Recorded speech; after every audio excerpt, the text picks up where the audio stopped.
Oh, clean shaven. Whoa. Where's the You hat? look like You're blinding me. What is it? Oh, Lord. Turn the lights off.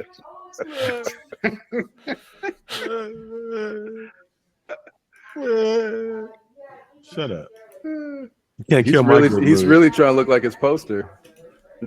it's pretty Yes, good. Papi. The facial hair. Yes, Actually, it's more like this. buddy. That huge fist. It's like this.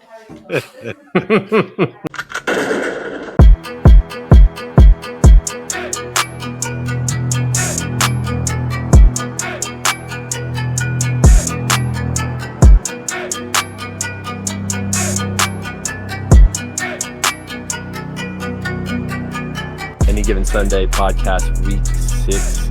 This is Rebel Scum on here with the pod squad, ready to cover the action. And it was an active week 6 in our fantasy football league. Before we get into it, let's introduce the crew. Commissioner, what's up, Siebert? How are you this week? What up, man? Congrats to Quan.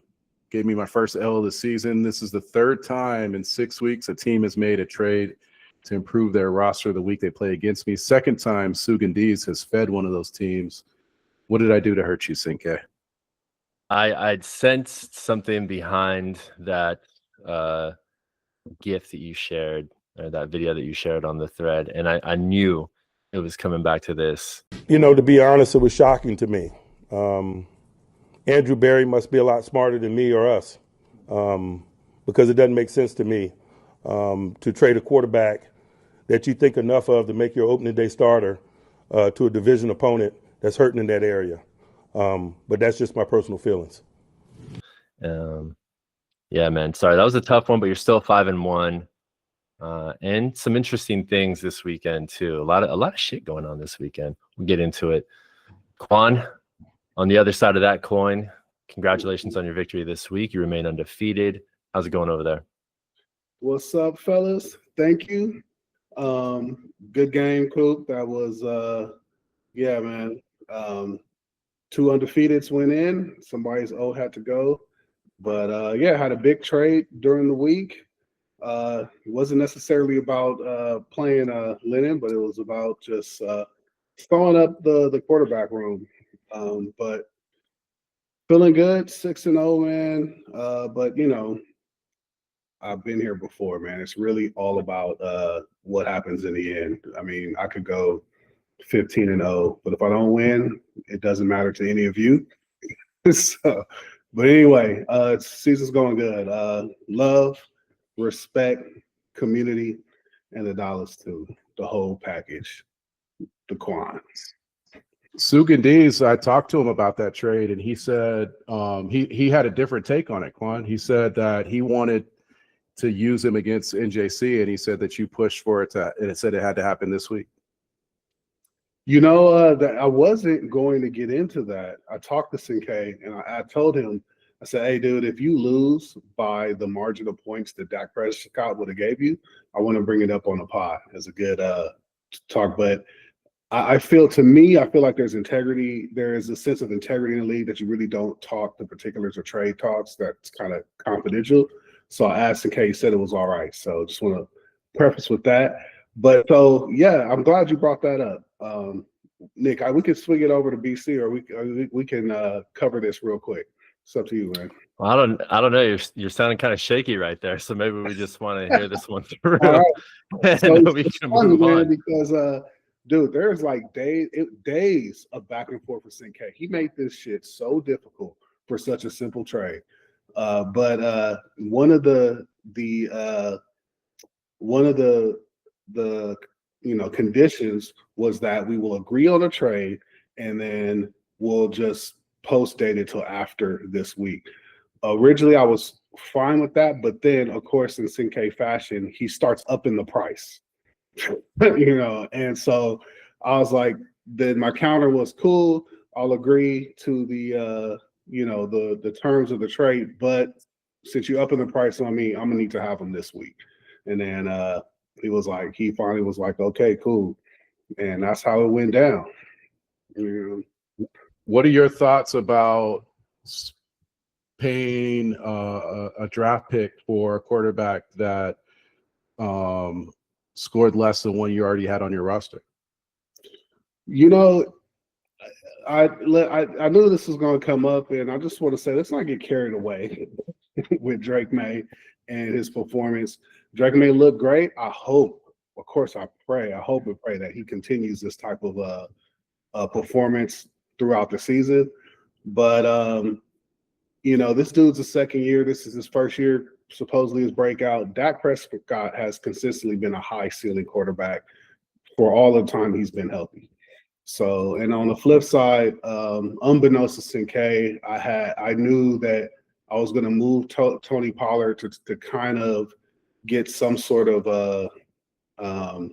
return on that deal, and it kind of just ended up. I traded Tony Pollard and a fourth and a second.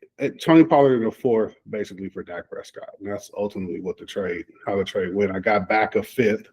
I already got 2/3 next year. So we got 2/3, don't have a fourth and 2/5. So I figured it's really not a whole lot of skin off the bone there. Well, I think what I would really like to know, I think the question that was really being asked was, how does it feel to make a deal like that when you didn't have to? You know what? I think Quan said it. It wasn't just a 1 week move. Right. Dak has more of a track record of putting up those type of numbers on a weekly basis when he's healthy. Clearly, you've seen that with what he's turned George Pickens into. I think one of the top 5 receivers in the league right now. So that's yes. Did Drake May do great this week, and did it make the trade potentially unnecessary for this week? Yes, but we're talking the rest of the season, playoffs, and potentially helping Quan secure a second Super Bowl. Thank you, Quan. Thanks, Lennon. Yeah, it could have been said better than that.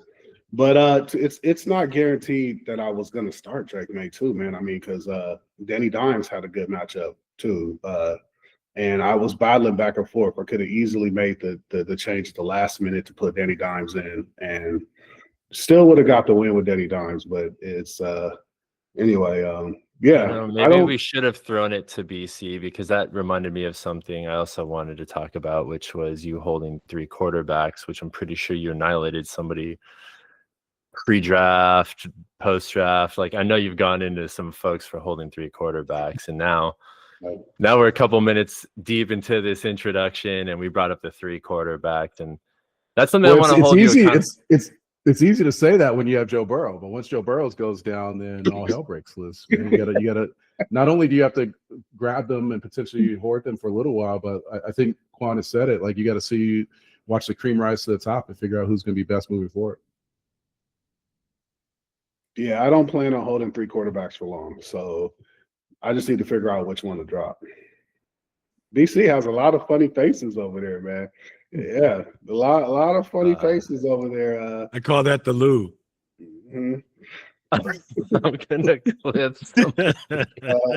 I wish I had a white shirt. I'm gonna put them as little gifts in the back when you're talking. Hey, your gifts, that one where you dropped in the NJC 2 and 3 logo, a lot of the edits you're throwing in there, Scum, are hitting, man. I love the production value this season. That's awesome. Yes. Yeah, I appreciate it. Aside from that one of me, yes, the production value has been awesome. You queued it up, like you set it up. I may not have thought of that one on my own, so I'll definitely give that one to you. I'm just trying to guess. I'm just trying to find the beats of the conversation. Yes. NJC. Hi. NJC no longer 2 and 3. NJC 3 and 3. NJC 3 and 3. Yeah, 500. It's whoo. Hey, I'm in new waters, boys. I haven't been struggling for a 500 record for a while, but I'll tell you, man. Humility is the best medicine. It allows you to really think about what you're doing in fantasy football. So, well, it helps after going on a 3-game losing streak to face an opponent that just laid down for you, man. It made me think, like, did you dickmatize Sugan in San Diego? First he trades you Justin Jefferson, Then he gives away Dak for nothing just so he could take a French pillow biting this week from you, man. Nah, man. I mean, he wants to secure the best draft position, it looks like, for himself to rebuild. But man, I had Bo Nix not put up a dud. I mean, Swift was getting off.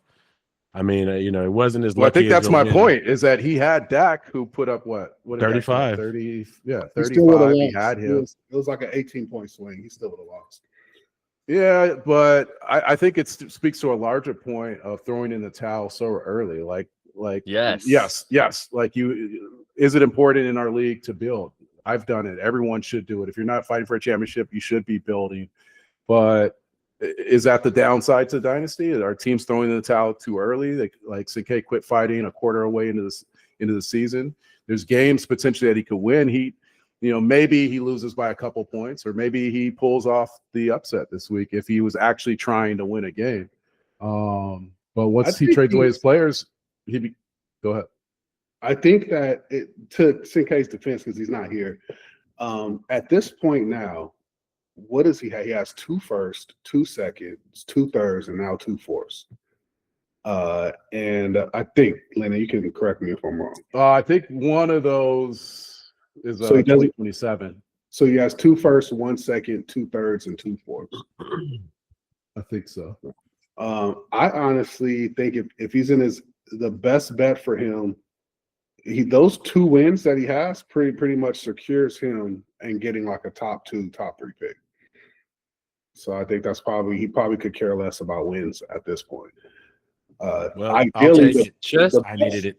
the best spot if you're rebuilding in the draft is the 3rd pick with winning the consolation bracket. That if you're out of the playoffs, that is the best position to be in for the draft. You get 3 keepers plus you have the 3rd pick. Yeah, I agree. But I thought he threw in the towel a bit early too, because he was still competitive. And there's a thin line here between these 500 teams like NJC and I, and there's a lot of game left. Most of the time you can log up to 6 losses here and then play your chances with points and matchups. So it seemed a bit early. And then the draft itself, as you can see, I'll speak on that. I mean, just this season, my draft was questionable at best. Decisions questionable at best. And you just never know how those picks are going to turn out. There's no real surefire. There's Marvin Harrison Jr.'s, there's other good players out there, but even this year, it had Vu wanting to drop Ashton Genty, because it's a slow start. So I don't know. I just feel like he did it a bit too soon. And I hear him. I understand the dynasty part too. It is a tricky balance, but you also got to try to win. It's a bit early to call it. You'll know it a bit later. And you might even get the value might change. It might get better, it might get worse, but he had time anyway. Doesn't matter. But it's that frustration of being in the middle for so long, right? And then you see it, it's like, damn, it's happening again. So it's just like, at what point do I pull the trigger? And you just decide to pull it early. And, I understand it. Hopefully it pays off for him. Hey, that race for the name change is tough, man. They are fighting hard for that. Who's coming all over me? And Vussy. Vussy's actually putting up points, though. I see Vussy getting stringing together a couple wins. Awumi is very happy and content and proud to just be scoring 80 points a week and just sending gifts to the group all day. Yeah. Set your roster, Awumi. How about that? Hey. Send less gifts, set more rosters. I think Yeah. Awumi is deflecting a little bit. He's I think deflecting. Awumi busted his It's orbital the easiest bone thing to at do. home Yeah, this he's week. definitely doing the Matrix thing. He's definitely deflecting. Before we get into all that, though, JC's top 3.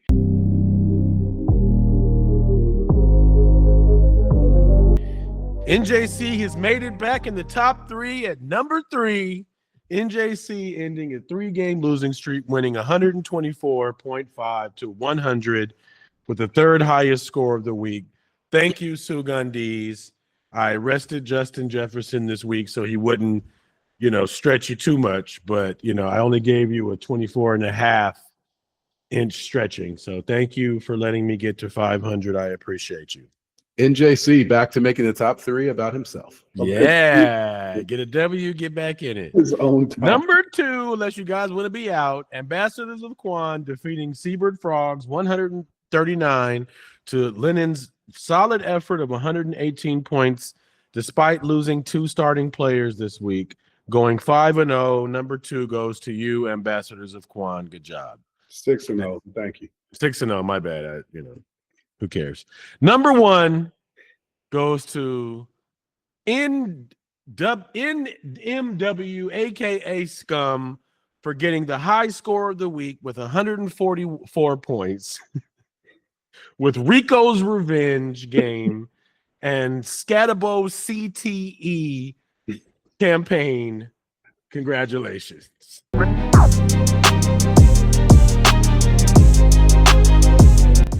You hear how hard it was for him to say NW? He wanted to say NJC again. He did. He was like, NJ. I wanted to say NWA, but NWA. dude, say NMW real quick and see if you don't get twisted up.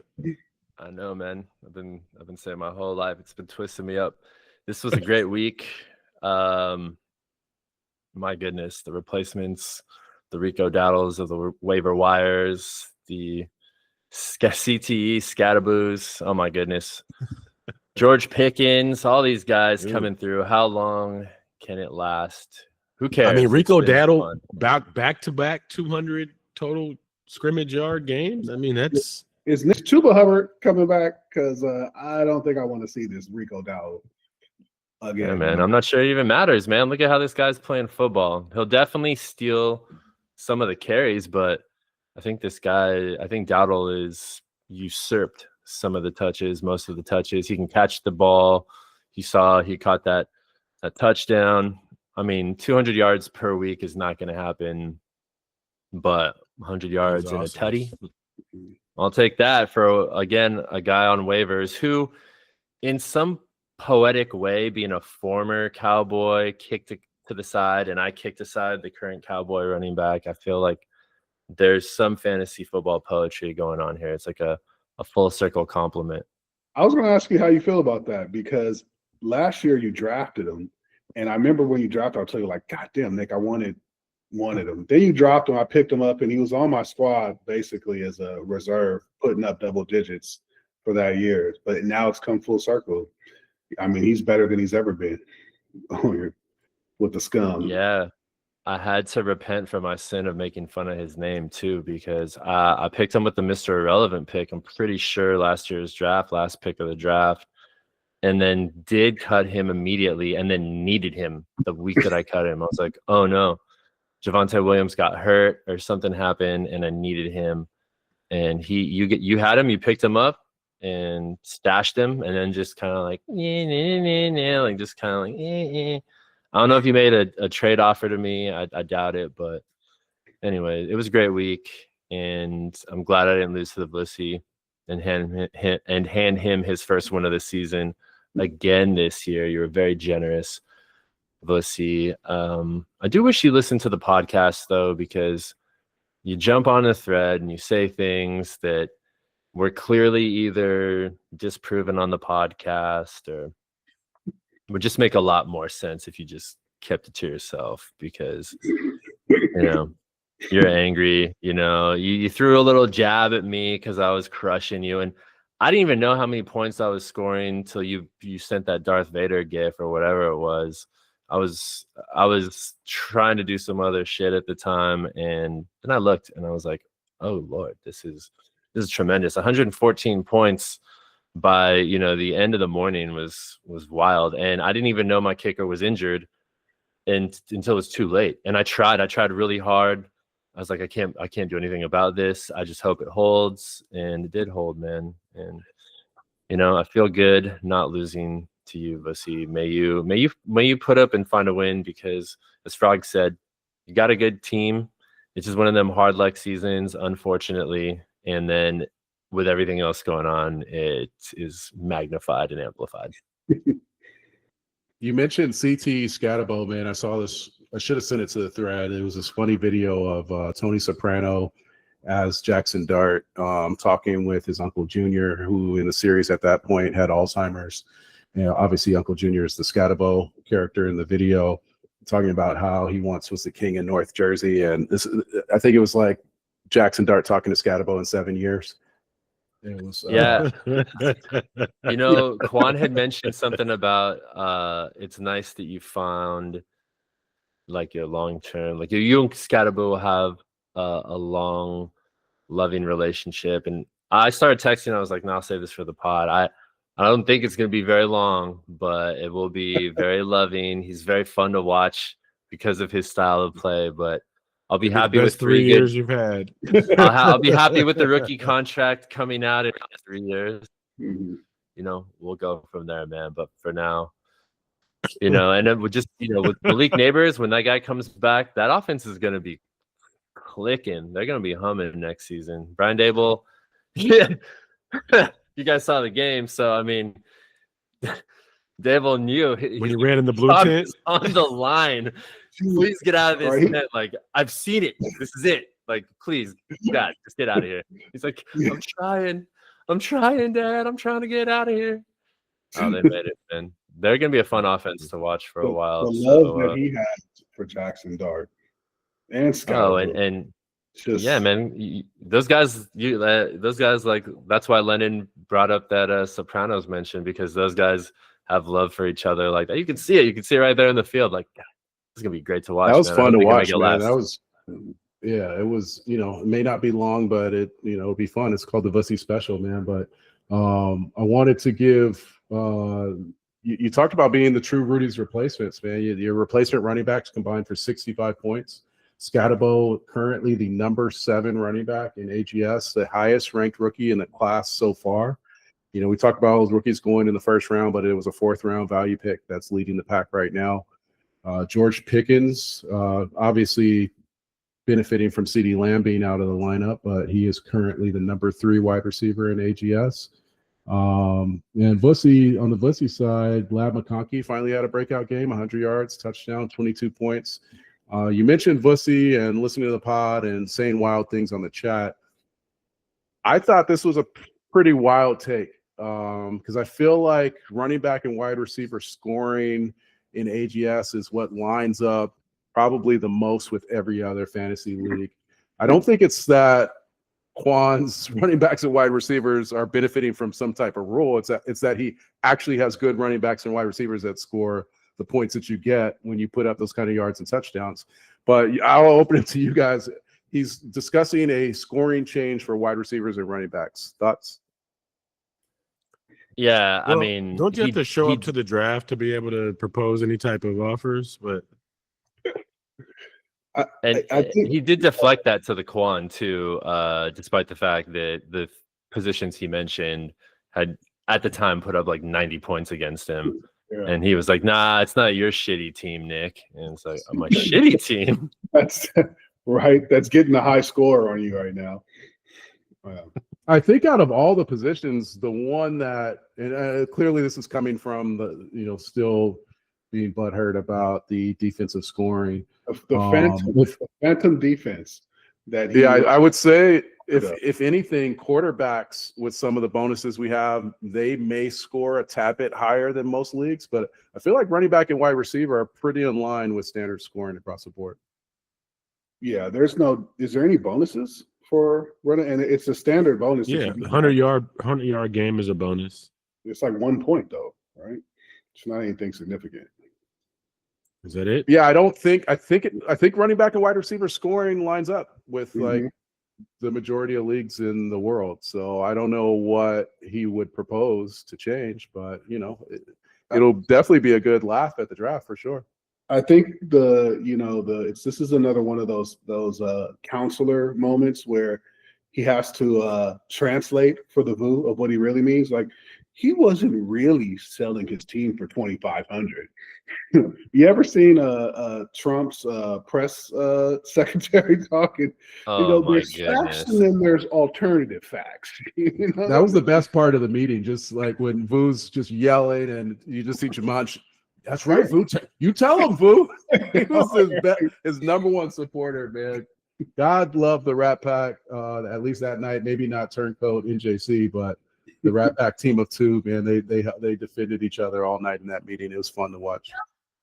Yeah, what's the impetus for the turncoat, man? Just what happened? That's just all pod related chatter. I don't know. I guess I can't be on a podcast and part of the Rat Pack at the same time. But you know what? In the meantime, until I figure it out, I'll just continue turning my coat. It's turning. Unfortunately, you can't disagree with you're either all in or you're out. You can't disagree. If you disagree, you're a turncoat. Mm-hmm. Is hardwired to be a traitor. I don't know, father. Yeah, I was like, damn. He screamed that in the mic. Is it gonna come with man. a guillotine trip? Like, damn, I haven't heard anybody saw somebody a turncoat in a while. He's I gonna think I'll have to challenge do the duel. Nothing. Just this is just friends talking trash. After he jumped on the thread, I'm like, never, whatever. Yeah. I'm participating. Hey, well, it's great to score the high score of the week, and I look forward to featuring myself for the intro. NJC, did you want to talk about gaping Sugandis anymore, or did you already? I mean, yeah. Well, wait, real quick. Yeah, go ahead. Scum, can you just let us know you finally got to enjoy the Vussy, man? How did it feel? Oh, it's fantastic. I mean, Thursday night was really kind of a slow foreplay undressing of the events of the weekend. I knew it was going to be a great weekend after the Dodgers, in a miraculous way, close out a playoff series in a way unlike I've ever seen. And then our guy Scataboo, I saw a great sign. I don't know if you guys caught this in the fans. Somebody had a sign that said Saquon who? We got Scataboo. And yeah, I saw that one. One touchdown was enough for me personally. It was more than he was projected to score. 2 touchdowns was sweet, and the third touchdown was just that's that's that special annual lingerie you get when it's an anniversary, when you got a promotion, when you've just come through like the number one hero ace that you are. And the rest of the weekend just kind of unfolded the way I thought it would. It was like a trip to Sandals, a wonderful romantic escapade with my short, sweet South Asian.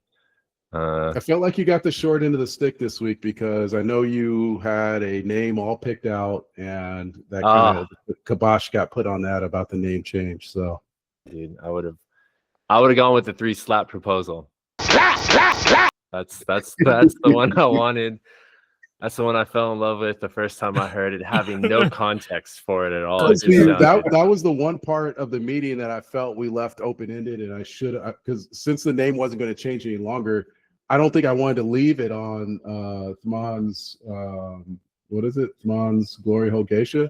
I thought all along it should have been the Gukai Jizz Gobbler. So I should have said, let's go back to Gukai Jizz Gobbler, because that was one that he agreed on, that he thought was funny, and then just let that ride out for the rest of the season. But do you think you can change it for this week?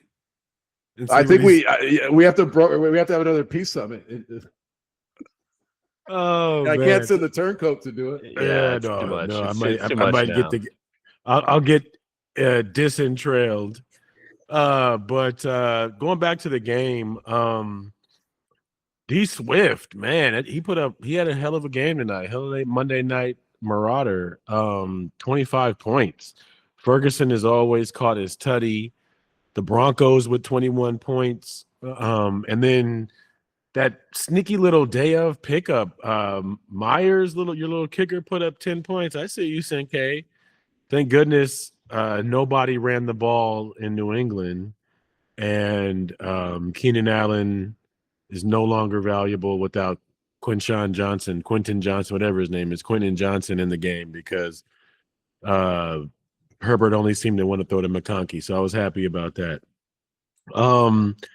Disappointed in Jordan Love. I mean, 18 points. I mean, I'll take that better than Bryce Young's output last week, but it's still, you got to be around 25 points to have somewhat of a solid outing with a competitive team. Barkley and Chase Brown, the question marks continue. The good news, I got 230 burgers for my receivers. Drake London had a game. JSN is looking like the WR1 of the season. And then this week I get Justin Jefferson back. So hopefully we get to see what a somewhat full team looks like going into Vussy week. But just excited that the team is starting to show signs of development. We just got to figure out my running back situation. So Yeah, I was gonna ask we'll you see. Vussy about week? that. Yeah, I played Vussy this week. Oh, well then here, let me pass the Vussy. Pass the Vussy. All right, I'm going to hold it right here. I'm not going to do Pass anything the until Vussy. Sunday. I'm going to be good. Wear that coat while you're dealing with that Vussy. I'm going to be turning it. I mean, I don't know if you have any other options, but like 7.5 points on average from Chase Brown this season. How long does he hold a spot in your starting lineup? I mean, I'll be honest, man. I mean, thank you for the segue into my self beating philosophy, man. I'll be honest, I'm very disappointed in the NJC's general manager's office this season. That brings up the point. Does Jackson get fired? Because that's his I department, think he right? needs to come to work. I think it's not even Jack's. I think it's me, man. Like, dude, tell him to stop doing homework and get to work start on doing it. some fantasy football work. Dude, like I every time I drop somebody, the dude goes off. So I need to just chill, bro. Like I'm sitting here, like hindsight. I hate the hindsight is 2020 because I'm sitting here watching the Chiefs game, and I'm like, what the freak? What was I thinking? Like Thornton, one of 8 receivers, he doesn't even get. He's not even a consistent person on the field. Versus Kamani Vidal, who was one of 2 people who went off. Like, I don't know. I'm really mad at myself. I need to chill the fuck out on dropping players. So that's a good point, man. I keep telling myself that once the cold months start, the running backs start, and hopefully something's changed. Hopefully Flacco loosens up something. Maybe they make a trade for an offensive lineman to kind of stop people from getting blasted at the freaking line of scrimmage. I don't know. So, Well, I'd like to shine a positive light, man. There's, second guessing lineup decisions. There's the running back situation. Kyron was a big topic of conversation on last week's podcast. But I think the steal of the draft was JSN at number 12 overall. Mm-hmm. He's the number 2 overall wide receiver in AGS.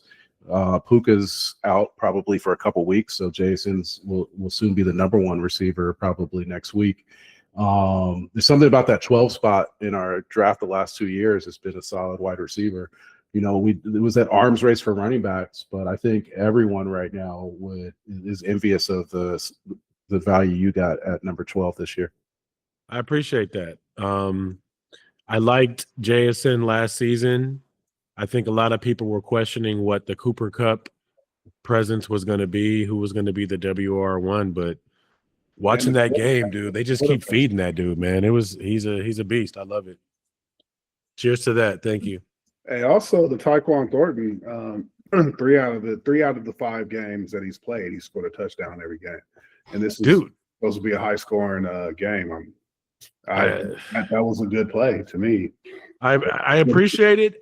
But it's like I can't win for losing sometimes, bro. Like, you know what I mean? Like, and then I'm gonna drop Thornton, and the next week he's gonna put up 2 tubbies.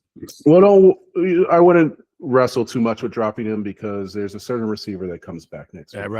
He's getting dropped. Yep, Rashee Rice does come back. So I know you're happy because that's like perfect timing because you need something. And man, it is beyond perfect timing. And I'll, when we break down our game, I'll get a little deeper into that. Maybe we'll do that next. There was a point in the season where I had the number 1 wide receiver corpse in the league, and I thought, oh man, I can't. Rashee Rice is just going to add to this all-star room.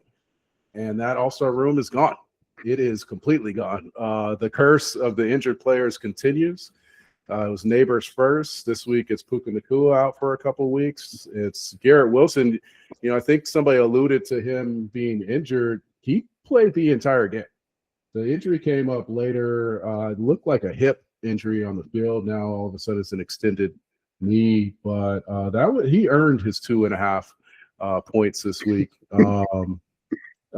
Before I go into a deeper dive, one last thing about NJC and Sugan. We talked about the Chiefs. I want to shout out the AFC West defensive battle there between the Broncos and the Raiders, both putting up 21 points.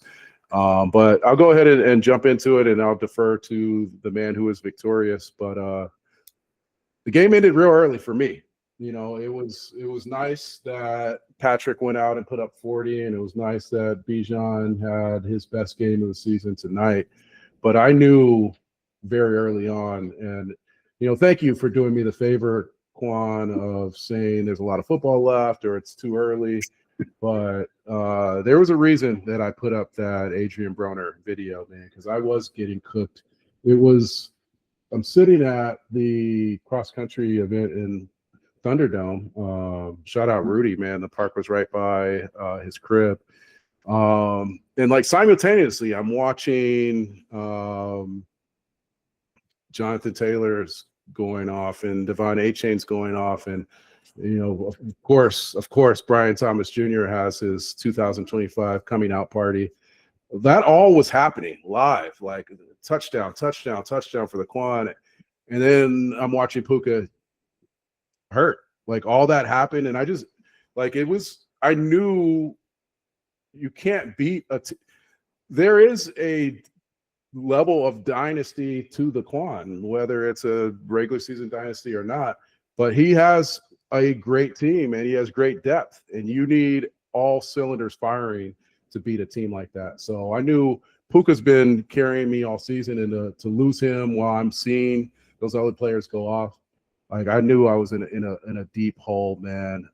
Went against my gut in starting Garrett Wilson. I had Olave in, and I hear Scum's voice saying, start your studs. And I'm like, no, not against Pat Surtain. You can't do that. And I went against my gut. And I think that hurt too, because that was early, right? That's the drive to Palmdale, 6:30 a.m., watching quite possibly the worst offensive game in the history of football.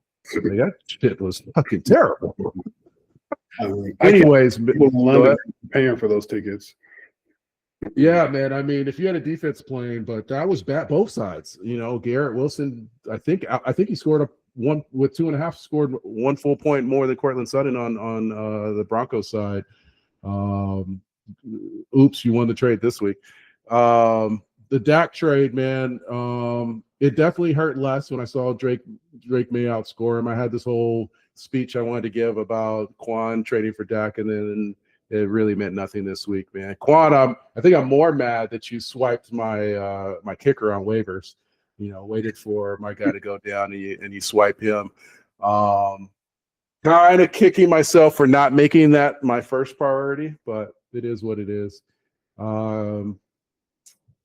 I think that is all that I have. Despite the injuries, I did have an early season gauntlet. I'm happy to come out of that at 5-1, and I just cannot wait. Anything could happen, but the next 3 weeks, man, Sugan, T. Ruth, and Awumeth, that is a blessing, man. I need it because we're hurting.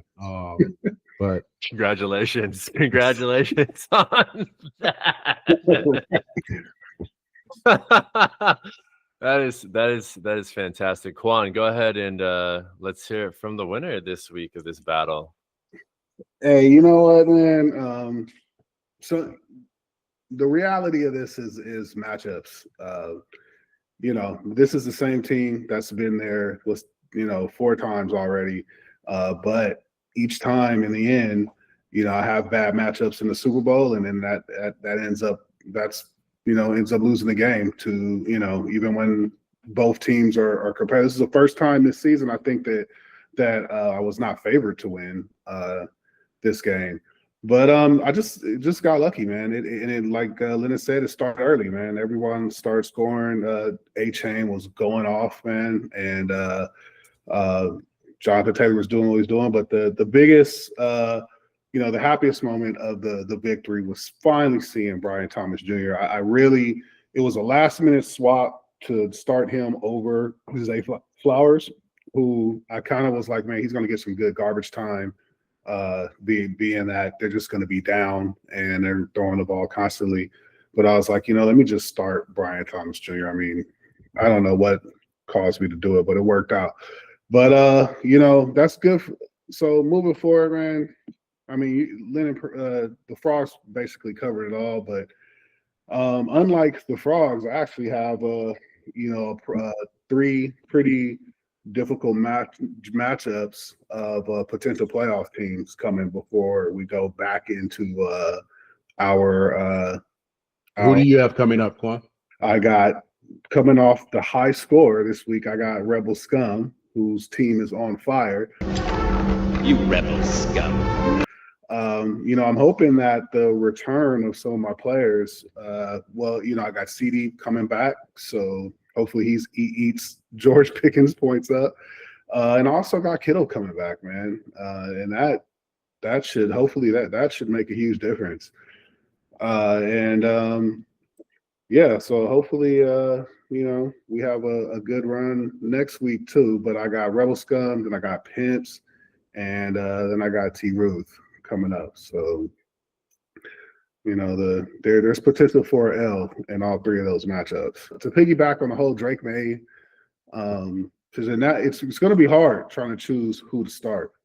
But I think that, like I said before, Dak is the one who's pretty much been more consistent with those 30-point games. So we shall see. It's all about. Mm-hmm. Go ahead. I was just going to close with the regular season is regular season. Unlike NJC and Lennon's statistical argument on last year's pod, I still value the bye week. I think the bye week really, gets you one step closer to getting to the chip, which gives you one more opportunity to possibly win. So I'm hoping to continue winning so I can get a bye week, man.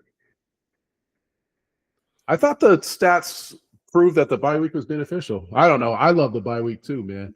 The thing that led us to this conversation was the arrival of Rashee Rice next week.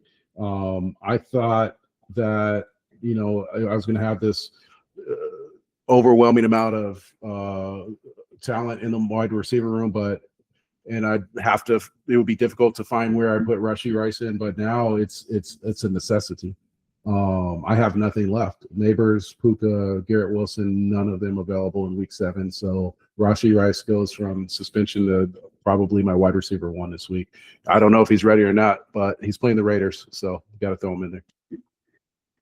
Yeah, he's going to score some points off the Raiders for sure. We'll talk more about our matchup next week in a few minutes here. If there's anything else y'all want to mention about your matchup, it was hopefully we could see a round 2 later in the playoffs, because Froggy wasn't Froggy. He had some injuries, so Puka back, Garrett Wilson back. To put up 118.5 points, I had no belief that I would get that amount of output. I mean, I got Mahomes' best game probably in years. I got Bijan, arguably it might be the greatest game of his career. That's 76 points right there from 2 players. I got from outside of Tyler Warren and my defense, everybody else was single digits. So it would, in a fantasy world, even though this is fantasy football, to put my best lineup against Quan's best lineup would be amazing to see, but that will never happen. Not with everything that comes with the game of football, man. So it was a good first match, and I'd love to do it again at some point in the season. We'll see. How about the Falcons beating the Buffalo Bills? And then I remember when Michael Penix couldn't score a single fantasy point, and I'm just like, that's wild stuff. Anyway, so Drake London should have more than 30 because he broke for that touchdown at the end of the first half. Yeah. You're muted. Crazy. Yeah, he's good. I think he's texting some lady. What's going on over there in JC? All right. Anyway, listen, I was I forgot I was on mute. I was responding. It would have been it would have been great for him to get the touchdown. it's not like I didn't need it for the night, but it would have been great to see him get that touchdown. That was awesome. It was a like he looked like an elite receiver. Like it's good to see, your players get treated the way you want them to get treated. So Yeah, lovely performance. That was wonderful. Well, let's Kicking talk it over about Rudy and Oops.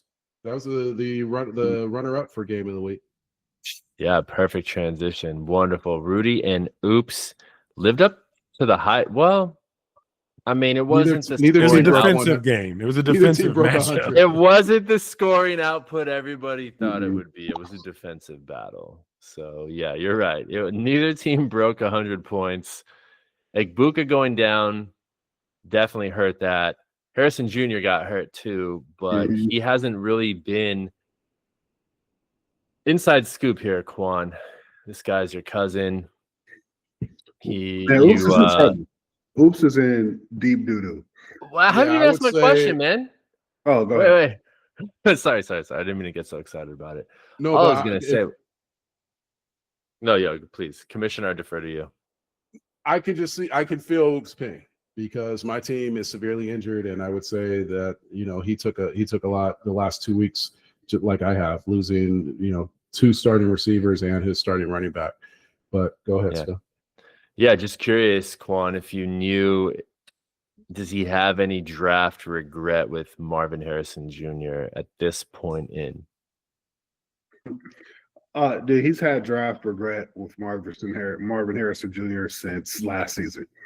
I've actually kind of talked him off the ledge. Like, dude, Marvin Harrison, he's still a number 1 receiver on a 4-year contract. Is still super valuable, but dude, he is not panning out, man. To be the prospect that he was, I think all of us, each and every one of us, would have drafted him number 1 overall with the hype that he was coming out. I mean, this dude in college was just unbelievable. I think it also helps that we grew up watching what his dad did. Yeah, so it's like that nostalgia of can he be anything like his dad was? I would have loved to have Marvin Harrison Sr. on my fantasy football team. Yeah, and the assumption on was a contract. The assumption that being, he has the pedigree, all the mentorship, he's going to be a top tier wide receiver. But it has not looked like that. But on another note, I mean, Oops is in trouble. When you're, I think he had the 3rd overall pick. When you have the 3rd overall pick, it's really hard to build. You're building depth for the future. But you just said that was the best pick earlier. What? You said that was the best position to be in. I know you said with the consolation championship. Without the consolation. So is that start without the consolation? It's fucked because you did get Egbuka. You might as well have the 2nd or the 1st. I don't know, But the 3rd pick it's a good pick, but to build depth, I'm talking about depth. He grabbed good players with his 1st and 2nd pick. He grabbed Hampton and Egbuka, who both are now hurt. Those were his star players. Those were getting him wins, and they are gone. And he does not have the depth to back that up. So it's going to be. You mean Bishel Tuden's not just going to jump in and start putting up numbers? Or Haskins. Boy, that Cortland Sutton trade must be that one. That stings right there. That's why you don't make that trade, man. That's why you don't say I'm rich in number 1 receivers. Let me just ship one off real quick for potential. Well, I don't know. For the podcast hype. YouTube video short dude sitting in his kitchen like me who says it's going to break out. To your point, Scum, I got an offer for one of my receivers, and it was a generous offer, but something in the back of my mind said you need the depth, and this was before 2 of my starting receivers went down, and if I had made that trade, I'd be completely screwed right now. I wouldn't have enough receivers to fill my receiver slots next week if I had made the trade, and I'd have this fancy draft pick that I can't do shit with until next year. Damn. So sometimes it's a balance of building for the future, getting those draft picks, but also playing for this year and having some players that you can count on in your starting lineup. We've been banging that gong all season long. That is some wild shit. Rudy still comes away with the win in that matchup. He is 5-1, looking strong. I know he's feeling good. He would have some shit to talk right now. And oops, I think there's something else, just worth pointing out. Puka went out early, was injured, came back. I know, he played a little bit, but Devontae Adams, did he not get the targets? What happened? 5 points? You think he kind of eat a little bit more? Did they just turn to the run game in that situation? Well, let's turn it over to our Rams fans. Did you guys watch the game? I watched the game. Hell no. BC's muted. Go ahead, BC. Unmute yourself. I mean, Atwell caught a couple good balls. Higbee caught that long touchdown. I mean, maybe it just didn't work out that Devontae was needed. I mean, when they got possessions, Stafford seemed to complete them, even though he only put up 11 points. But the way the game script seemed to work, there was crazy turnovers. The defense played pretty good. A couple times they got the ball in the red zone of in the opposing team's red zone. So, script really played a lot with the score. So Devontae didn't necessarily get the targets he usually gets, but I don't know. Anything different from you, Quan? You know what? Once he went down, he started hyper targeting Adams for that very next drive, and it just was. He had a few catches. Then he started spreading it out, and then they didn't need to throw the ball anymore after that. The game was over. So they just 3-and-out, continuous 3-and-outs with Kyren, winning the field possession, and Baltimore couldn't get anything going on offense. So they didn't. That's pretty much what happened. I anticipate. If Puka's out, but from what I'm hearing, he's day-to-day. He probably will come back next week. I know Puka Nacua goes to the medical tent at least 3 times a game. He comes back. Puka Nacua plays hurt. He's a tough guy. Yeah, he's tough. He's a tough receiver. He's a tough player. I am not convinced a sprained ankle is going to keep. He came back on this sprained ankle, which let us know that he's fine. It's not like a super, ultra. He had an MRI that went good. Puka. A lot of people are pointing out that might have been for Vegas, because if he doesn't come back in the game, all those bets get canceled. So just him coming back, checking in, made Vegas a lot of money. That is an interesting pick. Whoa. So Puka's in on the cut then? Well, I mean, it's one of those things that adds to the conspiracy theory of the relationship between the NFL and Vegas, right? If Puka, he didn't do another thing, but the fact that he just entered the game and logged playing time, that made all of those bets legitimate. All those they're gonna have to refund all those bets because there's an injury policy if they don't play more than one half of the game or something. So it's just added to the conspiracy theory. Like why bring him back? Particularly when you're saying there's a chance he may not play next week. Why is he back in the game in the third quarter? What other reason could there be? That's it right there, man. That's a good point, man. The league is fixed, bro. There's so many different things that happen. Yeah. So my Rams got a tough matchup next week with the Jaguars, man, in London. Basically, Jaguars home field. So. Rams have a good defense this year, man. That D line is a beast, bro. So I'm hoping that we keep the momentum going. I had a question because I missed the Rams game, and there was a lot of talk about maybe a little bit of rain and some heavy winds. Did you guys notice that? Was that apparent? Did that impact Stafford and Adams' low output this week? I was going to mention that. That's part of the reason why I didn't start Zay Flowers, because I looked at the weather report and it looked bad. So it didn't show on camera, but I wonder if it was windy or if it was super cold, and that's what had to do with our LA Rams, who are used to perfect weather all the time. Was the other part of the reason why you didn't start Zay Flowers because Lamar Jackson wasn't throwing the ball to him? That might be a part of it. All right. It might not be the torn. Why are you trying to blame the weather for that decision? Number one, you guys gave us the red zone highlights of the Rams game. We all saw the same shit. Nobody was watching the game. Then you had to blame the weather, which, by the way, looked fine. Well, you know, that's a deep dive you got to take in fantasy, man. You got to take everything into account. I mean, that I don't know. Did that impact Cardi missing a 26-yard field goal? Cardi has got to go. I mean, Young Wei Koo, call him up. Bring that young hole up. First roll the dice on Cardi this week. Oops, though, what was like? Did anybody look at that replacement for Hampton? Was Haskins hyped up? Because he went with them and started him and got what 1.5 points out of him. I think that I really realized more than ever that, and let me ask you guys who watch fantasy football content. Like I've already over the last couple of years, I can already pace the content. Anybody who has a hot gang was going to be a waiver priority pick, whatever. But it's starting to look like there's some like BS, like it's a lot of like just BS and just bait information out there because they hype up Haskins all week on pretty much every blog, and then Vidal is the one who was the workhorse.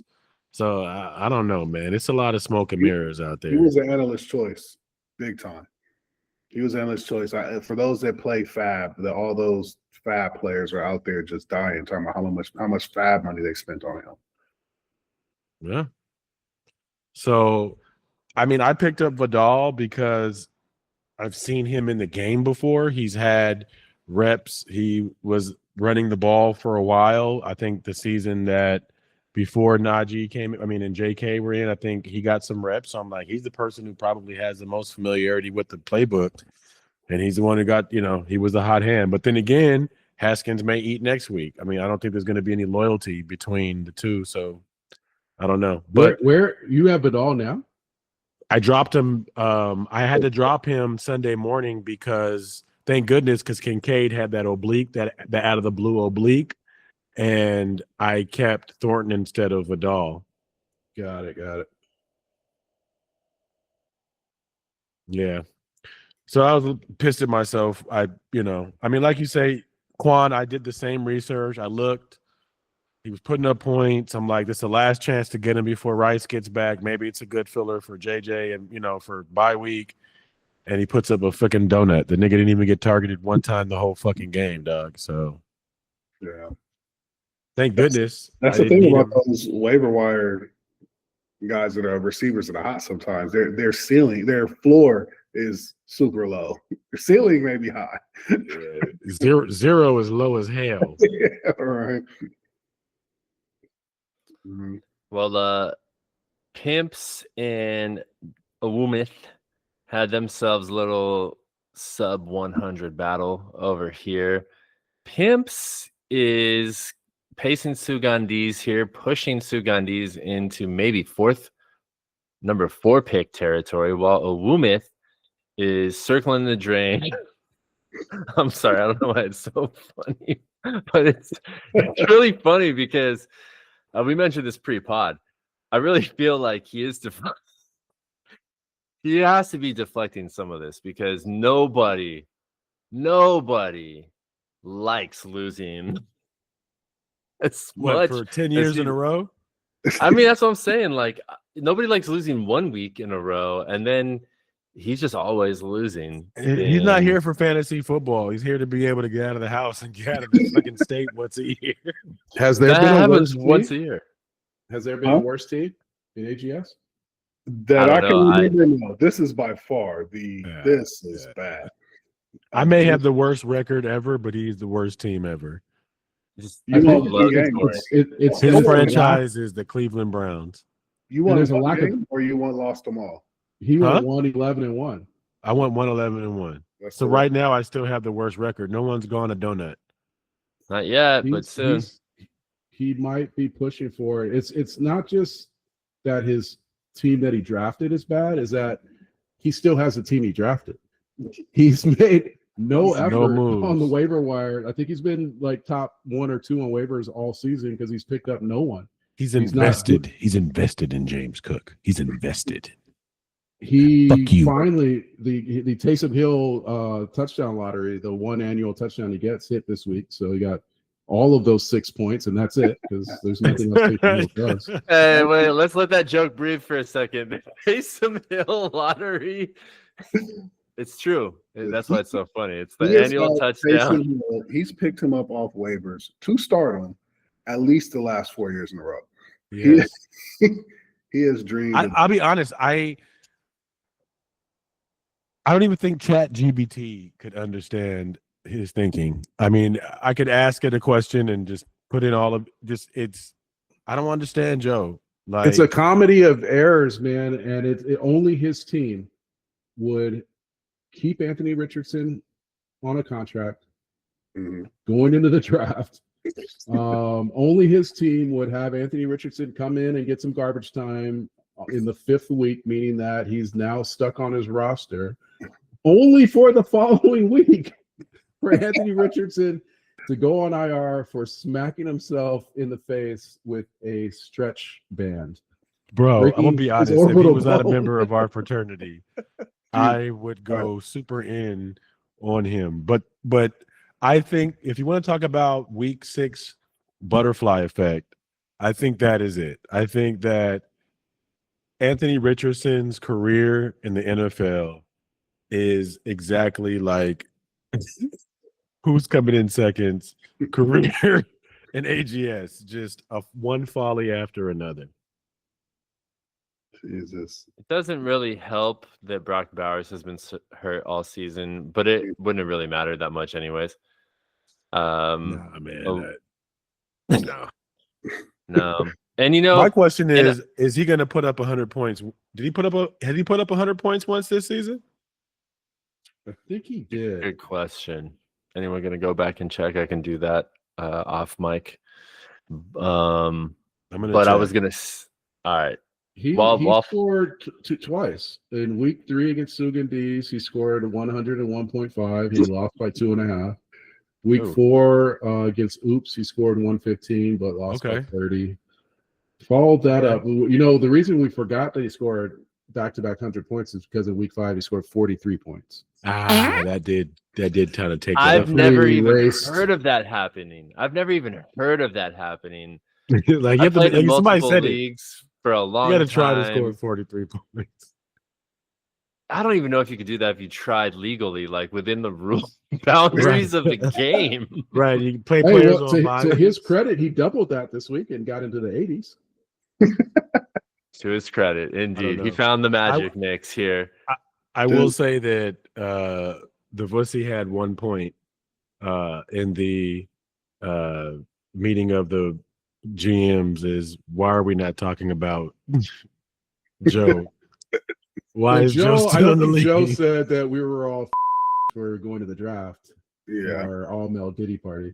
Well, Joe will always get a pass to stay in this league because number 1, everybody wants a free win. And number 2, because he flies across the country and shows up every year. And he hosts when we go out there. Should we pass a hat around and reimburse him for his flight this year? Because I don't understand what he accomplished. He does have the stack that he's been waiting for, the Aaron Rodgers to DK Metcalf stack.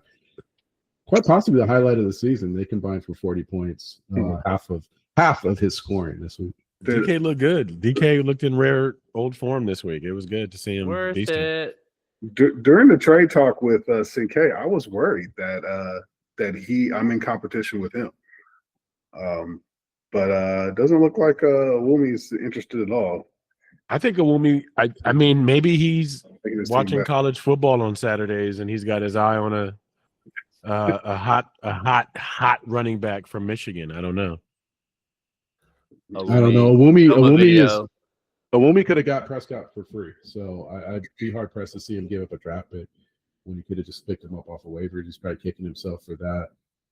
Pimps on the other end, the special teams week of the season, I think 32 points out of his defense and his kicker, Dicker, the kicker. Dicker, dude. Dicker's a good kicker. Yeah, but Pimps is kind of in the same spot that Sugandis was complaining about earlier, only a little worse off.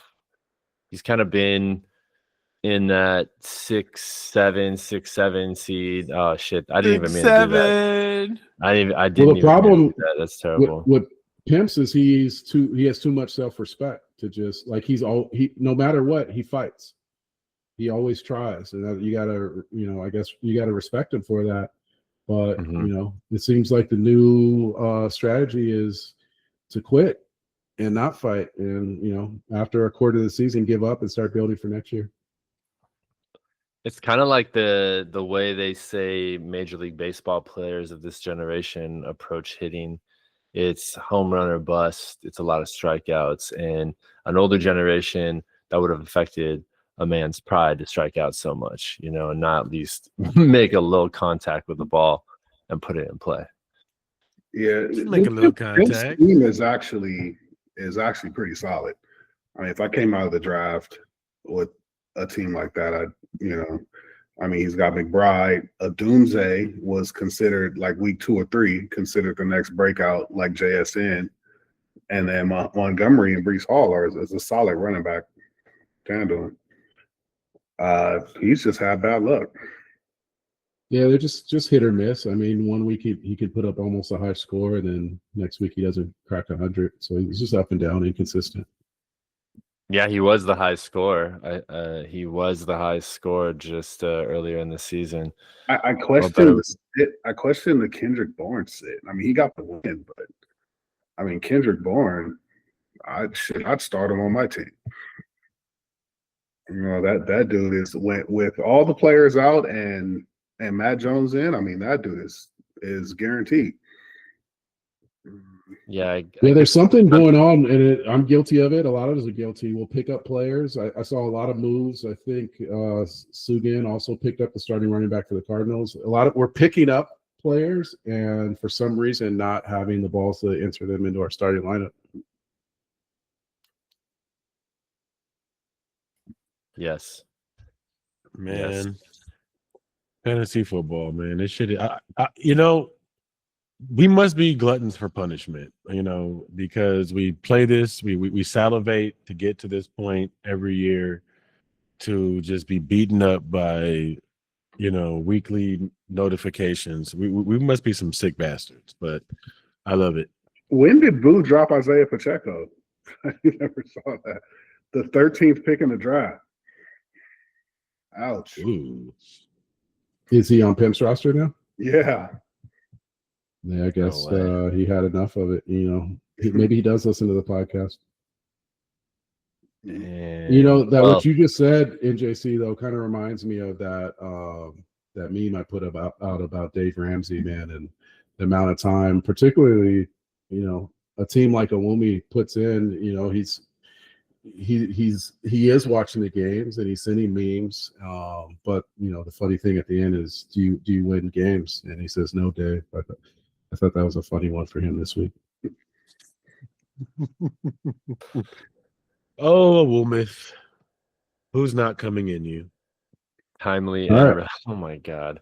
Wait. So are we gonna get a who's coming in me and Vussy game this season? We are the ultimate toilet bowl. What is that? That is the matchup for the number 1 overall pick. And has college football even announced who the consensus? Let's see what's that matchup. It's going to be the number 1 pick. We gotta wait till week 11 for that one. That one's coming week 11. Someone's coming week 11. Will they stay? I think Voodoo will pick up a win somewhere in there. Let me see the rest of his schedule. Well, yeah, the rest of his schedule. He's got New Jack City. I wouldn't take this guy lightly. He could put up I'm not points. taking him lightly. You don't hear no jokes coming from me. Depending on buys, maybe against Oops, maybe against Rudy or T Ruth. Somewhere in there. You never know what buys could do. So see what happens over there. One more game this week that we didn't cover was the Curse and the Counselor. The Curse kind of rolling along. I had a question here. People who make trades with the Curse get a lot of flack. I think, and I didn't look back on the thread, but I think Quan or NJC, but I think it was Quan, might have put something out after my 4th round pick for Jalen Waddle trade was announced on the thread. Something about like reloading or something about like I got, hosed by the curse. And then Quan, you made this trade, you dumped off Tony Pollard, and it feels a bit hypocritical. And you talk about not helping out these guys that will eventually burn you or later bite you, a team like the curse, you for seasons, not just this season, but I'm pretty sure we could dig in the crates and find it from last season too. What? Why? Why? Why? Yes. Why trade him Tony Pollard? Yeah. Or why make a trade with him? Like, why help him in any way? I mean, for someone who's been so critical about teams who have done business with him, then you do business with him. I don't think I think talking to the wrong person. I haven't really been critical about people doing business with Joey. Joey actually he actually is willing to pay the price for for players. He's offered me some fair trades many times. But the whole Tony Pollard thing, I'm not, I think he needed the insurance at running back. I needed to dump Tony Pollard to add Dak Prescott. And it wasn't really an offer to him. It was an offer to the whole league. First come, first serve. A fifth and a second for a dude. I mean, this was his worst game that he just had. But for a dude who's averaged double digits the whole season, I'm surprised that he beat everybody to that. But I don't really see Tony Pollard as one of those like transitional players that's going to actually like take his team over the edge like that Gibbs and Genty trade would have done. I just think that he has two running backs, one of which is kind of hit and miss, who in a committee, and he wanted to have that third running back for insurance. So that was pretty much it. Well, once you clarify your quarterback room, and let's say you have space for Dak and whoever maybe his backup is, how does moving Tony Pollard impact your depth? I have three running backs. If two of them go down, then yeah, I could have used Tony Pollard, and that's if he's still serviceable. I mean, he put up 5. Who knows if he's gonna, whether or not he'll continue. If he continues to put up double digits, yeah, I could have used him for a fourth running back for depth rather than keep a third quarterback. But I just felt like I just was not ready to make a decision on which quarterback to cut. So I moved Tony Pollard to kind of wash that trade for Dak Prescott to buy me time to figure out my quarterback situation. But out of the three running backs, if one goes down, to knock on wood, I got the other two to still start. I have enough wide receivers to fill out my flex. So it's really not, I see where this philosophy that Oops was living by comes from when he shipped off Cortland Sutton. It seems to be maybe a genealogy thing or a by marriage thing. I don't know how exactly you two are cousins, but it seems like the collusion also bleeds into philosophical. You think that's terrible logic? You think it's terrible logic? I mean, that was a great follow-up question by Frogs. The depth, having seen the injuries, just and having been affected yourself, that is an interesting pull to make. And to help somebody who you like, I'm not saying you glaze, but you offer a lot of praise to this person year to year, and the best of the curse, so really scary. And then you're like, here, just take more depth if you need it. It's on the outside looking in. I thought it was just to me, I thought it was just a play for the draft next year. It's like, all right, I'm giving up this draft pick to get Dak. I need to have a draft pick come back home. And that's how I saw it. I don't know if that's how you viewed it, Quan. That's all I wanted. I didn't want to totally like not have anything after I gave up that fourth. Really, it was about the 2-year contract, because the thing with the curse, he has his own 2-year contract. He has Lennon's 2-year contract, and now he has mine, which means if he does use a 2-year contract, he'll have to use it Lennon's first. then he'll have to use mine. He could be holding on that 2-year contract for years. So to me, as much as I value rookies, and especially if I have a late draft pick, I could potentially have a rookie that they're kind of iffy on, like a Coulson Leveling. You know, I don't want to put that guy on a 4 and a 3. If I don't have any 2s, I'm kind of screwed. All right, man. Yeah, no, well played. Well played. Thank you for answering the question, stepping up to the mic, being accountable for those kinds of things. We appreciate it. The league appreciates it. The people appreciate it. Curse bounced T. Ruth here. Solid. Josh Jacobs. What a great pickup. Everybody dropped somebody they regret. I'm wondering if Rudy. That was Rudy's guy, right? That was Rudy's guy on for draft. Keenan Allen, right? For Keenan Allen, that's who we traded him for. Yeah. Damn. 2 years ago or last year? Yeah, it was it was 2 years ago because I think Curse picked him up. Curse had him on the roster last year for sure. But hey, Flacco really helped out there with Jamar Chase. The joy for getting this old creaky quarterback, it was legitimized by that performance. 121 points is great output. It's hard to call what will happen next week, but he does get a wounded oops. I don't know what the buys look like, but the curse is staying steady, getting momentum, winning games week to week, getting helped. I'm just kidding. I know it wasn't help. We just spent 15 minutes talking about it, but still, he's making some moves here. Looks good. Scary guy. Speaking of Flacco and the Cleveland quarterback situation, and there was this, I thought, interesting play with Jalen Ramsey sacks Dylan Gabriel and immediately pops up from the sack and points at Shador and says, "You should be in this game." I think there's a general consensus amongst players, at least, that Shador Sanders is the more talented quarterback on that team. Damn. I noticed that. Wow, that happened. Happened on Sunday. Dylan Gabriel, I think, completed, was it something like 15 to 17 out of 52 passes or something crazy?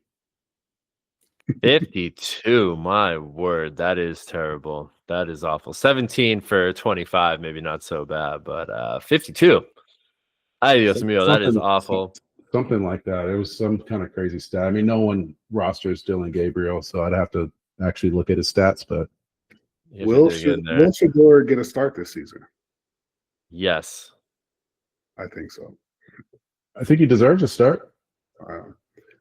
We glossed over one more trade, the T. Higgins trade. What do you guys think about that? What did he pay for? The details of that one? What did Rudy pay for T. Higgins? What was it, like a fifth? I think it was a fifth. Let's dig it up real quick. Let's dig it up. Yeah, I'm pretty sure it was a fifth. Which was a smart play. I mean, it was a fourth round pick. Fourth. It was a fourth? Okay. Fourth. So he gave up the fifth to me, and it's almost the same thing. He gave up the fifth and got back his fourth right away. He has 2 fourths. That was the lowest value that 3 fourths, because he has my fourth. Yeah. Has had in years. Pulling that trigger before at least a capable quarterback shows up is a smart move by Rudy. I think it was after the Flacco trade, though, after the Flacco signing. Because other than that, I know that, but no games have been played. Like, we hadn't seen what it looked like. Rudy making moves from Thunderdome adjacent. That covers the week 6 happenings. Looking ahead to week 7, we got the Vussy passed over to NJC this week. Tough matchup for you. Any short thoughts or any thoughts on that matchup there? Short thoughts. I mean, you said short thoughts. You said it already, man. You're projecting. No, you said it already, man. I'm not going to take anything for granted. I'm already projected an L with the updated scoring preview. But I'm a little happy. I'm happy that I get to have all my receivers in. And actually, I don't have anybody on bye except for Lamar freaking Jackson on hamstring bye. So I think Dalton Kincaid, unless he's still injured and or bye. well, I mean, Hunter Henry, he didn't do anything much for me, but at least I have a tight end I can stick in. But And I think Chase Brown's been on a bye all season. yeah, if I would have kept Kyron, bro, like Saquon, Kyron, and Drake London and Lamar, I'd be looking all right now. I'd be pretty scary, but You didn't think about that before you decided to not. You didn't just think about those guys right there. You didn't write it down and say, "Huh."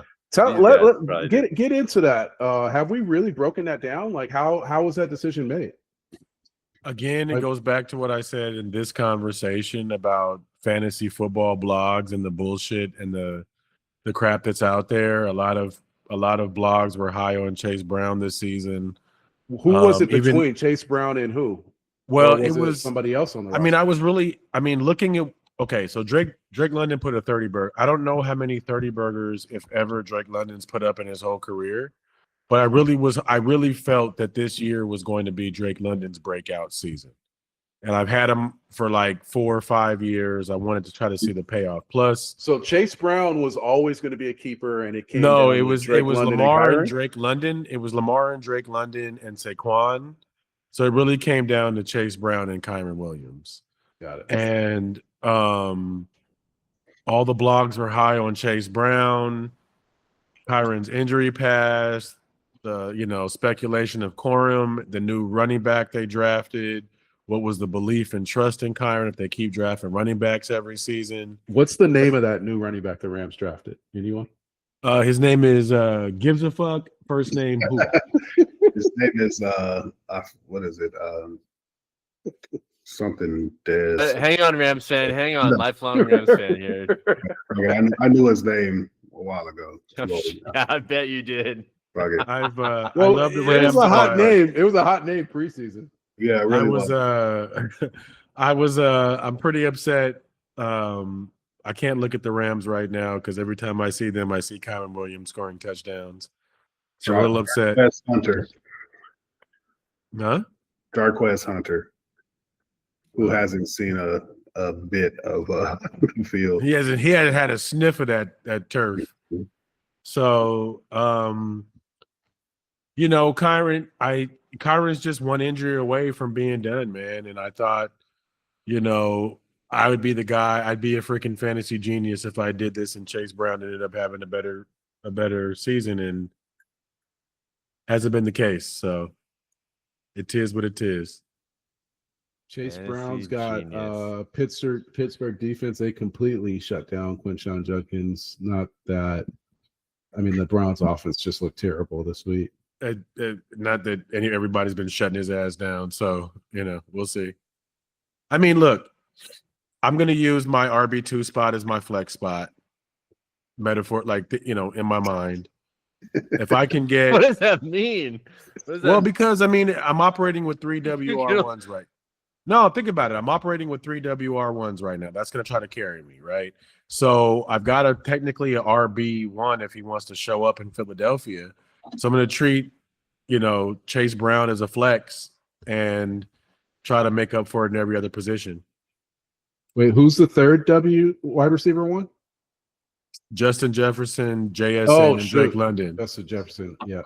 He's in the. That is a good wide receiver core right there. Holy smokes. Think about that for a second. That's a good BC, one, man. I got a question. So you're 3-3 now, right? If you lose this week to the Vussy, are you thinking maybe to start moving some players to prepare for next year's draft? I can't. This is week 7. Trade deadline is this week. Trade deadline is next Wednesday. Next Wednesday? Yes. Obviously. Why? I'm still trying to make moves because think about my current roster, right? Think about my current roster, right? Dude, stop. You did an immediate 180 so fast. You were like, of course not. The trade is deadlines. No, He's like, nah, it's next week. You're like, of course I will. Obviously, Good. I'm going to make trades. I mean, I'm still trying to make a trade because with the moves I've made this season, I cannot keep all 4 players that, like, somebody's got to go, right? So, do I, I'll be honest, this week does play a lot in what my strategy is going to be. Do I try to unload somebody and get some draft capital back and hopefully I can maintain, my receiving core? Do I say fuck it because I don't have any, there's no real value out there and just ride my roster to the end of the season and just dump anybody?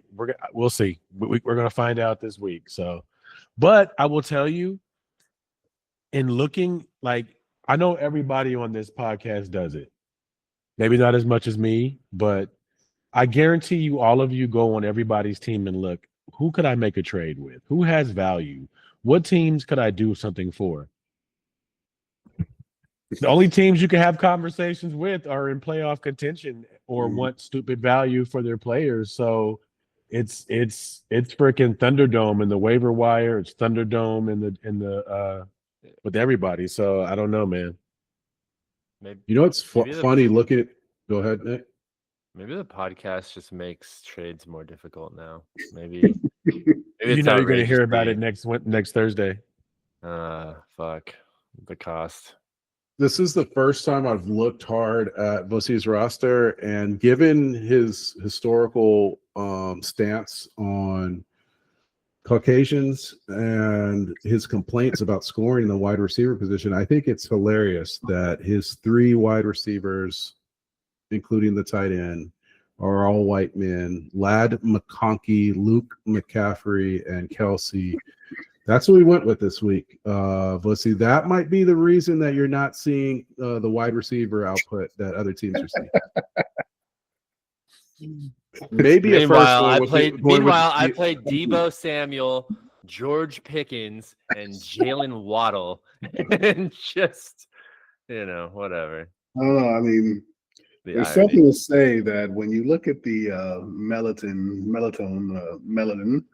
of the melatonin. We're past your bedtime, dude. We're past your bedtime. You're fading right now. Melatonin. When you look at the Olympic 100 meter race, it's wide receiver. I think this position.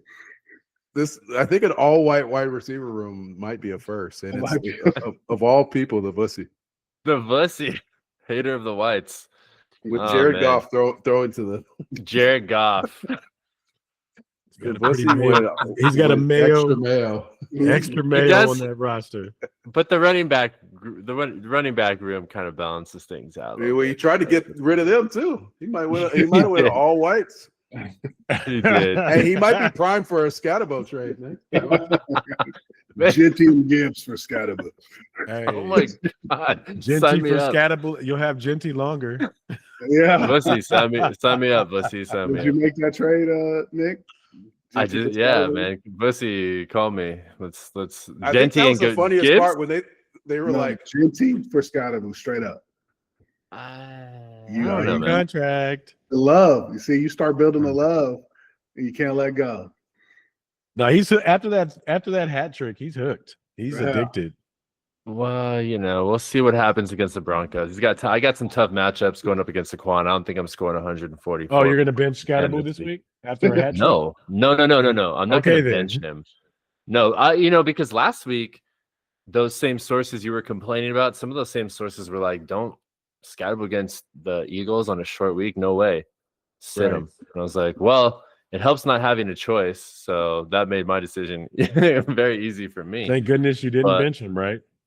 I mean, at this point, I would have probably just rolled with him anyways. He's got the mojo. They had a bad week against the Saints, but tough matchup against the Broncos, and also Dowdle against the Jets, kind of tough. But I got some guys coming back. I don't know what your buy situation looks like next week. I'm getting the full roster, which won't be a whole lot of fun to deal with. So we'll see what happens. I'd be happy to keep it close, but you never know. Any given Sunday. Froggy, you know who you match up with against next week? Yeah, the guy that's been selling players to my opponents every week this season. I got Sugan, so I have a bone to pick with him. My team's beat up, but I've been performing weekly much better than Sugan. He's been selling his team, so hopefully that will make for a easier week for me.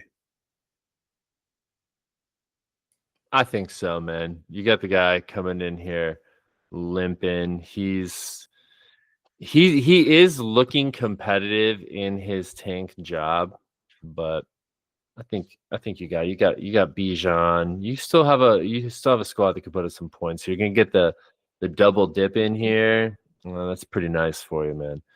Better times coming. I think there's a little bit of guilt with Cinque. I think he laughs it off when I make the jokes on the chat, and he does. He's making moves to try and cover the fact that he sold off all of his best talent. Yeah, that's a tough one, man. I mean, Jefferson's just one of those guys like you gotta let go of when his body just collapses. That's just my opinion. Like that's just a guy you love. That's just a guy like That's what I'm gonna do. I know you will, and that's the thing. It's like you just gave him to somebody who will do that, and he's still gonna play. He's gonna next season. There'll be some seasons here coming up where he's just gonna look at that trade and be like, "Fucking A, I got fucking Lad McConkey's brother, my first round pick." I mean, that could end up in the trash heap, man. Like people they release, and Sugan's the kind of guy that would release a first round pick too. Or at least trade it. Like, fuck, I'm gonna trade this. And it's like, what's going on over here, man? He's like, well, I thought I'd do it. I don't put, it's funny. And this may be an error of mine, but I don't put a lot in the future. What if the future, man? I want to see what's going on now. Because think about it. I mean, he may turn one of my picks into a Caleb Johnson. You put a lot in helping destroy and other people's futures is what you do. That's what you do. You're the future killer there.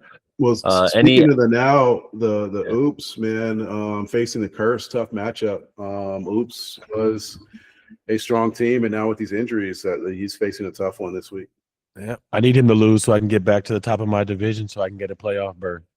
Wait a minute. We're in the same division here, brother. So why don't you go and lose, man? Why don't you go give Vussy that first? Be a good Rat Pack homie and give him that number one loving.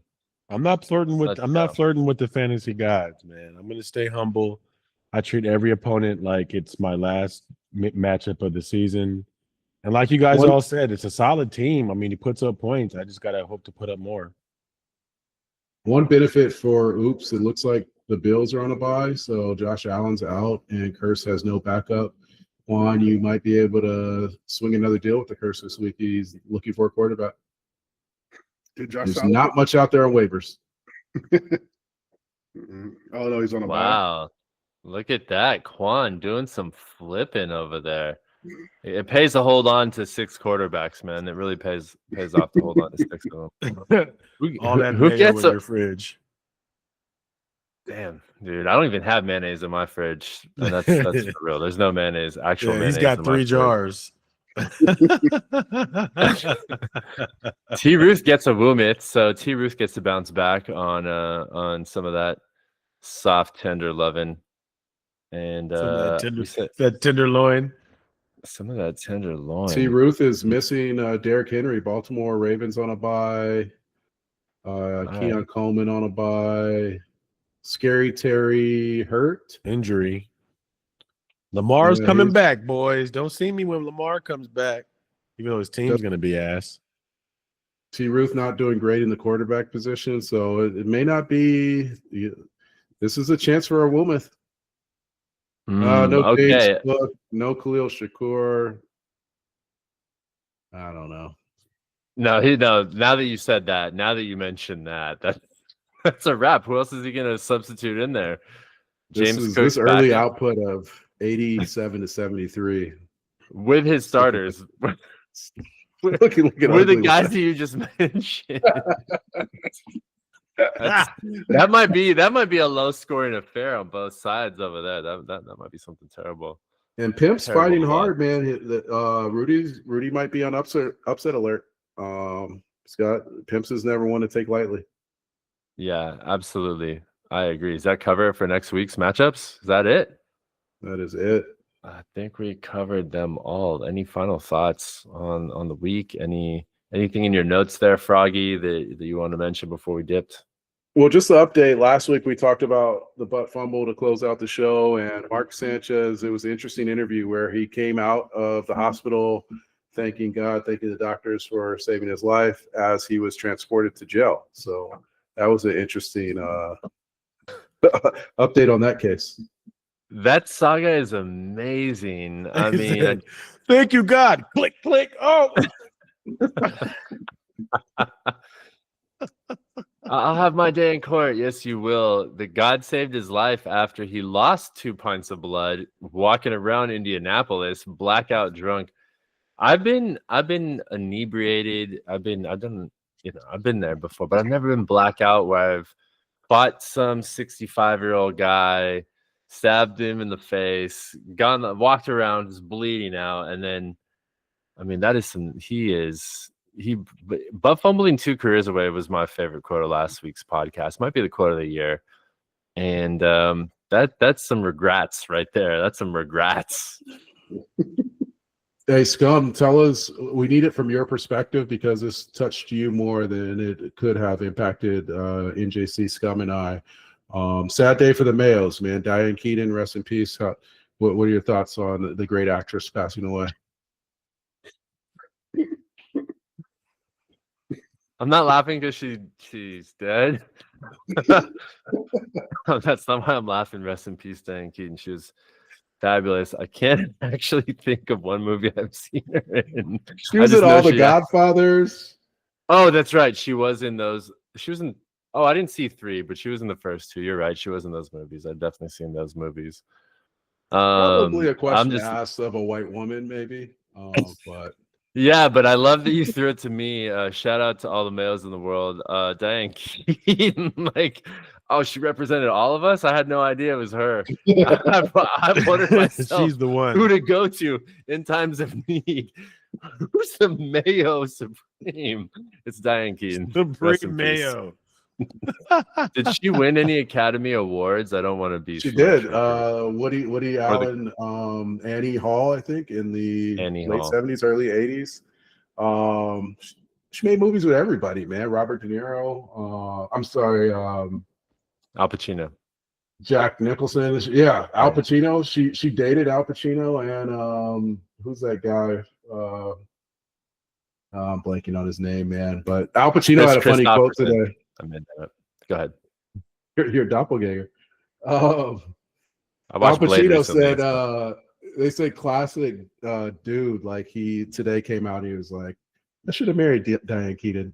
That's my greatest regret in life. They were like, thank you, Al, for waiting until she died. Give her flowers. Well, she was some fine pussy. All right, that's not how he says. That's terrible. That's a terrible Al Pacino. That's terrible Al Pacino. Yeah, man. Wow, what a lovely actress. I feel like as the white community, we took some L's with some other actors, actresses in the last year or so that would have resonated more deeply with me. And I can't think of a single one. No, that was more. That was more about Hulk just, Hogan. Like the Hulkster. What about Robert Bedford? Who posted about Hulk Hogan? On the chat, he said the Hulkster, man. Oh yeah, just because it was just one of them things. Like, oh, that fucking guy's dead now. Like, all right, I'll check that. It is a piece of childhood history, but I didn't revere the Hulkster at all. Who'd you say? Was it Robert Bedford? Not my generation, but I know a lot of women. You said Bedford? Redford, yeah. Redford. Robert Bedford, one of the greatest actors in American cinema. Mr. Fucking cinephile, and you can't even get the guy's name correctly. Robert Bedford, that's the porn star. No, makes sense. Oops, wrong. I feel like Wrong genre.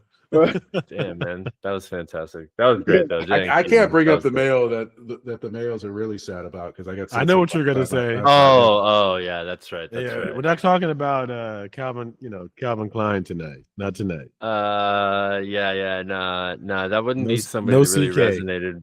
resonated with me either. Nah, I can't think of any like actual actors or actresses, but I know that there's some who don't have a lot more time left with us that I'm just like, man, when they go, I'll be I did see some shit on Bruce Willis recently. They got that movie out, that That's documentary. sad, bro. That's the saddest That's pretty thing. fucked up, man.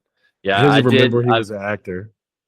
He's been in some of my all-time favorite Pulp Fiction, Die Hard. Those are two of my all-time favorite movies. Doesn't remember not one of it. That sucks. That's a nightmare right there, man. That's a prison, bro. That's a mental. That sucks. That you're him, Uncle Junior, and soon to be Scatabo, man. All losing their memories. Scott. Give me a few more years, brother. I think that's what I called him, man. Yeah, I don't even know what his new counting the days on Dolly Parton. Scum. Scum. You better break down in the whitest people alive. Actually, I was since you're trending in a certain direction, I was actually thinking of Clint Eastwood because I fucking love Clint Eastwood's movies. That's who I'm thinking. I was like, fucking Clint Eastwood doesn't have much longer, and I'm gonna be sad about that one. Like he's made some great movies. That dude, all-time favorite looks westerns. 100 years old in every movie he's in. I was watching Trouble with the Curve. That movie's over 10 years old. He was looking like he was about to pass out in that one.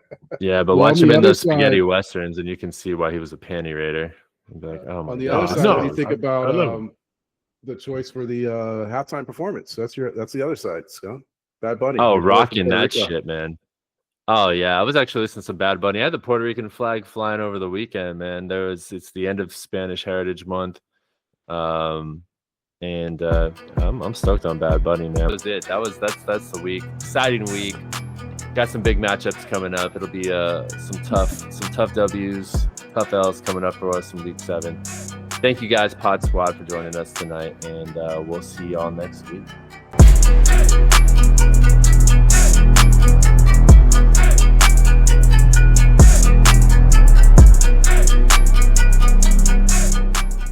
He is a ginger in certain areas.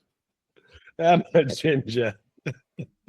Yeah, I was wondering. The beard does look red today. Who, me? Yeah. No, it does. I don't know if it does. But it does look untouched by age.